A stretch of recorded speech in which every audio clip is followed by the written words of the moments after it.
새로운 사회적 거리두기 시행을 앞두고 800명에 육박하는 신규 확진자가 나오면서 방역당국의 비상이 걸렸습니다. 자세한 내용 고려대학교 약학대학 김정기 교수와 함께 알아보겠습니다. 전화로 연결돼 있습니다. 교수님 안녕하십니까? 네, 안녕하세요. 네, 신규 확진자 수를 보고 많이들 놀라셨을 것 같은데요. 29일 하루 794명, 800명에 육박하는 확진자가 나왔습니다. 현재 상황 진단부터 해주시죠. 지난주 일요일을 보면 주말 휴가가 반영되는 요일임에도 불구하고 600명대 신규 확진자를 보였거든요. 그러니까 이러한 부분이 그러니까 오늘 0시 기준으로 발표됐던 800명에 육박하는 794명의 신규 확진자가 나오는 어떤 전초가 아니었나라는 생각을 가지고 있습니다. 예. 일단 오늘 0시 기준 신규 확진자 수치만으로도 상당히 우려스럽다라고 생각을 하고 있고요.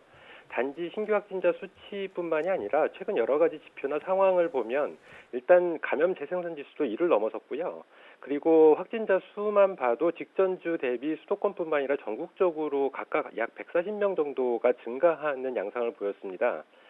여기에 더 우려스러운 부분은 방역당국에서는 현재 국내에서 델타 변이 바이러스 유입 초기 단계로 크게 우려스러운 상황은 아니다라고 하고 있는데 제 개인적인 생각으로는 이미 서울 경기 지역을 중심으로 델타 변이 바이러스 확산이 시작됐다라고 생각을 하고 있고요. 예.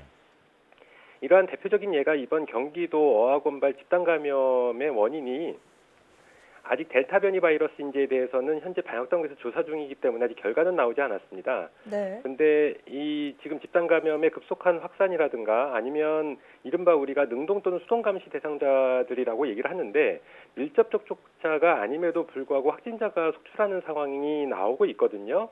이런 부분을 볼 때 제 개인적인 생각으로는 델타 변이 바이러스 확률이 거의 100%에 가깝다라고 생각을 하고 있고요. 그렇기 때문에 일단 이 원어민 강사분들이 서울 그러니까 마포 지역에서 모임을 가진 이후에 각 경기도 일대로 다시 복귀를 하면서 전파를 시켰기 때문에 네. 이 양상이 앞으로 경기와 서울 중심으로 굉장히 많이 확산될 가능성이 있다. 그래서 제 개인적인 지금 말씀드리는 부분은 일단 델타 변이 바이러스라고 전제를 두고 말씀드리는 부분이고요. 예. 만약에 맞다라고 향후에 판정이 난다라고 하면 이미 어느 정도 확산을 막을 수 있는 골든타임을 좀 놓칠 수도 있다라는 생각을 가지고 있습니다. 그래서 이러한 부분들을 고려를 하고 지금 굉장히 발빠르게 대응을 해야지만 앞으로 더 큰 확산을 막을 수 있겠다라는 생각을 가지고 있고 그렇지 못할 경우에는 영국 등 외국 상황을 고려해 볼 때 앞으로 한 달 또는 한 달 반 후에는 영국처럼 신규 확진자의 상당수 거의 대부분이 델타 변이 바이러스일 가능성이 상당히 높습니다. 그래서 예. 매우 우려스러운 상황이다라고 생각을 하고 있고 일단 원인 자체도 보통은 제가 확진자가 나왔을 때 근원 환자는 지금 시점에서 중요하지 않다라는 말씀을 여러 번 드렸는데 지금 이 상황은 근원 환자가 누군지도 밝히는 게 상당히 중요하다. 왜냐하면 이 원어민 강사분들로부터 시작된 건지 아니면 해당 모임이 있었을 때에 홍대 앞 일대 마포 지역에서 이미 델타 바이러스가 어느 정도 확산이 시작되고 있었는지 이런 부분들을 적절하게 판단을 해야지만 적절하게 대응을 할 수 있을 것이다라고 생각을 하고 있습니다. 네. 예. 자, 여러 변수의 상황들을 짚어주셨는데 이런 상황 속에서 더 우려스러운 것은 새 거리두기 시행을 앞두고 있지 않습니까? 한 번에 모일 수 있는 인원이 많아지고 또 식당과 카페, 유흥시설 영업도 자정까지 가능해집니다. 괜찮을까요? 일단 결론부터 말씀드리면 괜찮지 않다라는 말씀을 드리고 싶고요. 오히려 매우 우려스럽다라고 말씀을 드리고 싶습니다. 그러니까 최근 발표된 내용을 보면 20, 30대 중심으로 감염이 크게 확산되고 있거든요. 근데 말씀하신 것처럼 이 7월부터 내일부터 시행되는 새로운 거리두기에는 대표적으로 식당, 카페, 유흥시설 등에 대한 영업 시간의 제한 완화라든가 이런 방역 조치 완화가 포함되어 있습니다. 근데 여기에 이러한 시설들 주로 이용하는 연령대가 주로 젊은 층인 만큼 지금 계획된 대로 내일부터 새로운 사회적 거리두기가 그대로 시행이 된다라고 하면 7월 중 아니면 짧게는 1, 2주 이내에 신규 확진자가 기하급수적으로 증가할 가능성도 매우 높다 이렇게 생각을 하고 있습니다. 예. 자, 특히 거의 절반이 서울에서만 나올 정도로 지금 수도권 상황이 심각한데요. 이 새로운 거리두기 적용을 앞두고 사실 방역 당국이 좀 고심을 하고 있는 것으로 알려졌는데 지금의 현행 거리두기 단계를 유지한다면 혹시 이 확산세를 막는 효과가 있을까요?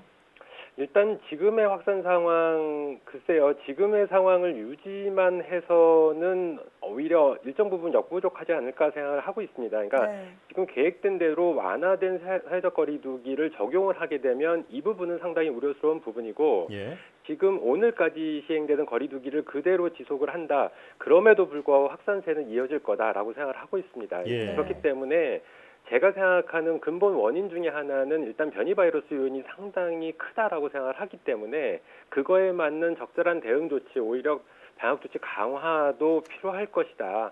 이 시기, 그러니까 짧게 우리가 흔히 얘기하는 골든 타임, 그러니까 1, 2주 정도를 적절한 대응을 취할 수 있는 기간을 놓치게 되면 그 다음에는 급속한 신규 확진자 증가가 예상이 되고요. 예. 그렇게 되면 굉장히 오랫동안 장기화될 가능성이 상당히 높습니다. 그렇기 때문에 지금의 방역 조치 또는 새로운 거리두기 단계에 따른 방역 조치만으로는 상당히 역부족일 가능성이 높다 이렇게 판단을 하고 있습니다. 네. 자, 또한 수도권은 고위험 시설에 대한 선제 검사와 함께 감염 확산이 높은 사업장에 대한 자가 검사 키트 지원 등 자체 방역 대책을 추진하기로 했습니다. 이 같은 대책이 확산 차단에 효과가 있을까요? 유흥주점 등 고위험 시설에 대한 선제 검사나 자가 검사 키트 지원 등의 방역 대책은 일정 부분 도움은 될 것이다라고 생각을 합니다.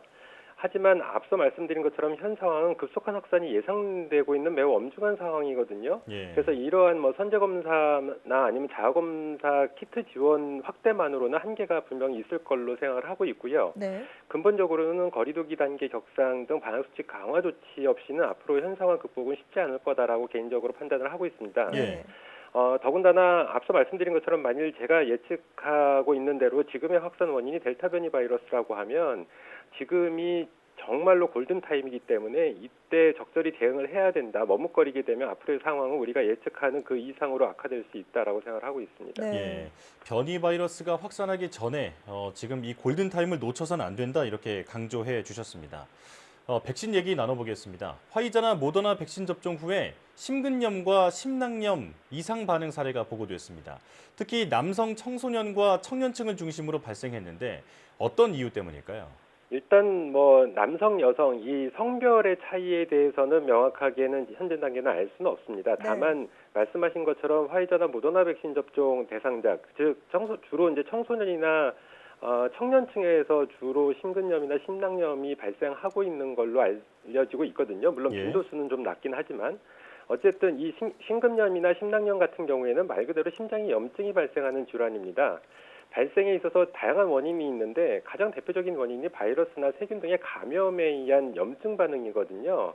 그 염증 반응이라고 하는 게 면역 반응의 일종이고 그렇기 때문에 지금 화이자나 모더나 백신 같은 mRNA 백신을 접종받은 젊은 층에서의 어떤 이러한 심장 질환 같은 경우에는 젊은 층이 다른 연령대에 비해서 면역 반응이 상당히 왕성한 양상을 보이고 있기 때문에 일종의 염증 반응의 하나의 형태가 아닐까라는 생각을 가지고 있습니다. 예. 그래서 이런 부분들은 물론 개인마다 차이가 이제 면역 시스템이 다르기 때문에 단정지어서 어떤 사람이 보다 더 발생 가능성이 높다라고 얘기하기는 상당히 어려운 부분이 있는데 어찌됐든 면역 반응과 관련돼 있는 염증 반응일 것이다라고 생각을 하고 있습니다. 네. 자, 그런가 하면 러시아산 스푸트니크 V 백신이 아랍에미리트에서 97.8%의 예방률을 보인 것으로 나타났습니다. 혈전증과 심근염 발생 보고도 없었다고 알려졌는데요. 이게 과연 신뢰할 수 있는 보고일까요? 글쎄요, 말씀하신 스푸트니크 백신의 아랍에미레이트에서의 어떤 예방률 이외에도 과거 의학저널 엔시스에 게재된 논문에서도 약 2만 명을 대상으로 한 임상 3상 시험에서 91.6%의 예방 효과가 있었다라고 보고가 됐거든요. 네.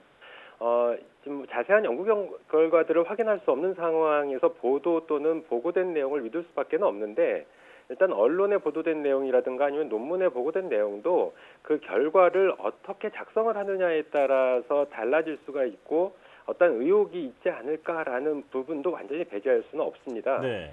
그래서 제 개인적으로는 스푸트니크 백신에 대한 결과 부분은 그렇게 신뢰하지는 못하는 부분이 있다라는 생각을 가지고 있고요. 예. 이러한 배경에는 스푸트니크 백신이 주로 접종된 러시아에서 물론 최근에 변이 바이러스 델타 변이 바이러스 요인도 있습니다만 최근 신규 확진자가 크게 증가하면서 2만 명을 넘는 상황이 발생을 하거든요. 예. 그래서 이러한 부분들이 어떤 효능 부분에 대한 어떤 신뢰하지 못하는, 그러니까 신뢰를 완전히 할 수 없는 부분에 대한 어떤 반증이 아닐까라는 생각을 개인적으로 하고 있고, 네. 효능뿐만 아니라 실제로 안전성 부분에서도 스푸트니크 백신 자체가 아스트라제네카 백신이나 얀센 백신처럼 그 아데노바이러스 전달체 시스템을 이용을 하고 있거든요. 근데 희귀혈전증이 전혀 발생하지 않았다라고 하는 부분도 다소 신뢰도를 떨어뜨리는 요인 중에 하나지 않을까라는 예. 생각을 하고 있습니다. 네. 네. 자, 국내 제약 기업들이 구성한 컨소시엄이 mRNA 백신을 자급화하겠다는 계획을 밝혔습니다. 내년까지 1억 병을 생산해내겠다 이런 계획인데요. 가능할까요? 일단 원천 기술을 확보하는 거냐 아니면 막대한 로열티를 지급하면서 기술 이전 방식을 취하는 것이냐에 따라서 다르다고 생각을 하고 있습니다. 예. 일단 원천 기술을 확보하는 차원에서는 불가능하고요. 기술 이전 방식을 취한다라고 하면 내년까지 개발 완료 내지는 일정 물량 생산 정도는 가능할 수도 있겠다라는 생각을 가지고 있습니다. 근데 근본적으로 지금의 mRNA 백신이 가지고 있는 문제점을 해결할 수 있는 새로운 형태의 차세대 mRNA 백신을 개발하는 것이 필요하다라고 생각을 하고 있고요. 네. 뭐 내년까지는 그 당시에 이제 그때 가봐야 알겠지만 코로나19 상황은 지금과 상당히 다를 것이다. 그래서 어떠한 큰 의미를 가질 수 있느냐라는 부분에 물음표는 있습니다. 근데 어찌됐든 간에 제가 말씀드린 것처럼 원천 기술 확보는 굉장히 필수적으로 필요하고, 일단 창조라고 하는 게 모방에서 시작될 수 있기 때문에 어떠한 의미에서는 기술 이전 방식을 통해서 기본 기술을 습득한 다음에 이거를 활용해서 원천 기술력을 개발하는 그런 차세대 mRNA 백신을 개발하는 방식도 나쁘지는 않겠다라는 생각을 가지고 있는데, 예. 일단 한 가지 개인적으로 우려스러운 부분은 원천 기술 개발 없이 기술 이전에 의한 백신 생산에만 안주를 한다면 큰 의미는 없다라고 생각을 하고 있고요. 이러한 배경에는 실제로 mRNA 백신이 팬데믹 상황이 아니라 평상시에는 수요자의 선택을 받지 못할 가능성이 상당히 있다라는 개인적인 생각을 가지고 있거든요. 그렇기 때문에 경쟁력이 좀 떨어진다. 그래서 향후에 이러한 부분에 대한 개선 노력은 필요할 것이다. 더군다나 정부의 막대한 예산이 투입될 걸로 예상되기 때문에 성공적인 개발을 위해서 연구 진행 상황이나 결과에 대한 정부 차원의 철저한 관리도 필요하겠다라는 생각을 가지고 있습니다. 예. 네. 자, 지금까지 전문가와 함께 국내 코로나19 상황 살펴봤는데요. 지금 현재 수도권을 중심으로 다시 확산세가 높아지고 있는 모양새입니다. 긴장감을 놓지 말고 철저하게 방역 수칙을 준수하는 자세가 필요하겠습니다. 고려대학교 약학대학 김정희 교수와 함께했습니다. 고맙습니다. 네, 감사합니다.